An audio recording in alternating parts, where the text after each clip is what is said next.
रुचि। अगर भगवान ने ललाट पर संतान का सुख लिखा है तो संतान सुख देगी। फिर वो पड़ोसी के बच्चे क्यों ना सुख दे दें, देवरानी जेठानी के बच्चे क्यों ना सुख दे दें, आपके बच्चे क्यों ना सुख दे दें, फिर वो संतान का सुख है तो भगवान देगा, कैसे भी देगा।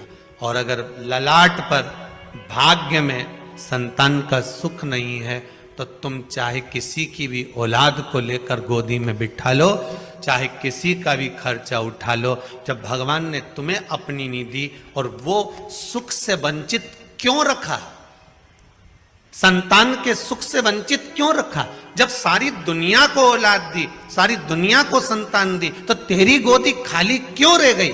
तो भगवान से कभी एकांत में पूछना कि मेरी गोदी क्यों खाली रखी, भगवान कह देगा इसलिए खाली रखी क्योंकि पूर्व में तू संतान के सुख में इतनी उलझ गई थी कि संतान ने तुझे ताने दिए, अपशब्द किए, तू उसी के मोह में पड़ गई थी। जैसे श्रीमद् भागवत में आता है जड़ भरत का चरित्र, भरत जी महाराज का चरित्र। भरत जी महाराज हिरण के उस मोह में इतने पड़ गए थे कि मरने के बाद हिरण की योनि प्राप्त कर ली थी।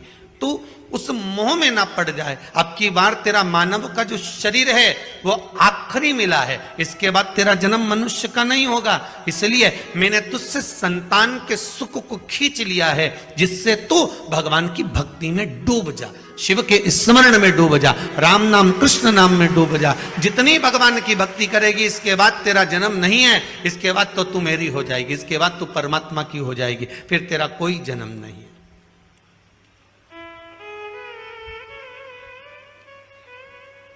अगर सुख से परमात्मा वंचित रख रहा है, आप विनती करो परमात्मा से, वो देगा तो अच्छी बात है।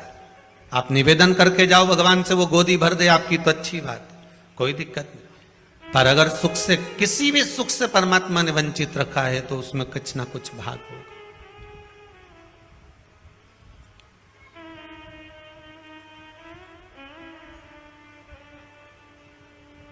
एक बेटी का संबंध हो गया था, कहीं शायद जबलपुर से आए थे वो लोग, बेटी का संबंध हो गया था और संबंध होने के बाद में टीका हो गया, सब कुछ हो गया, तिलक हो गया, गोद भरा गई, सारा काम हो गया, फोटो खिंच गए।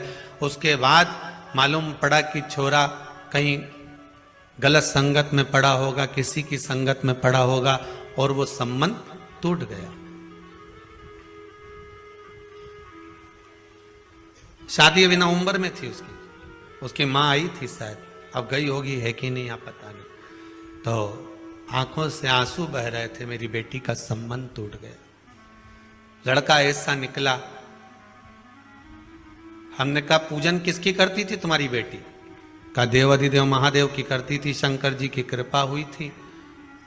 अच्छा, पर महादेव ने ऐसा कैसे कर दिया, मेरी बेटी सोमवार के व्रत भी कर रही है, फिर शिव जी ने ऐसा क्या कर दिया कि संबंध पक्का हुआ, लेन देन हो गया, संबंध पक्का हो गया, फोटो खींच गए, उसके बाद संबंध टूट गया।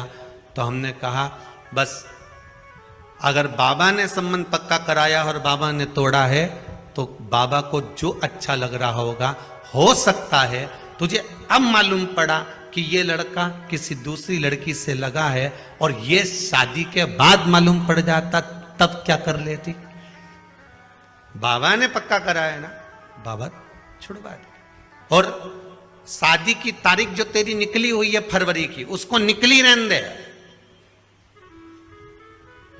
भेजेगा वही, वर भेजने का काम उसका है। अगर उसने तोड़ा है तो वही कुछ ना कुछ कर। इसमें एक पत्र है,